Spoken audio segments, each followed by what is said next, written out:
Here we have a 2003 Bayliner 192 Cuddy cabin.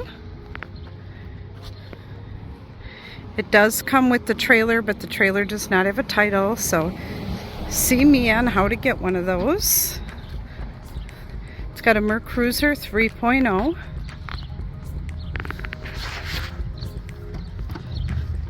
Bimini top. It does have full camper canvas.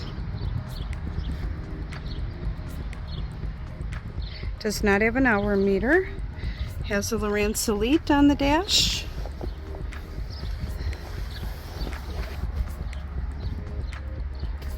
Rated for 7 people.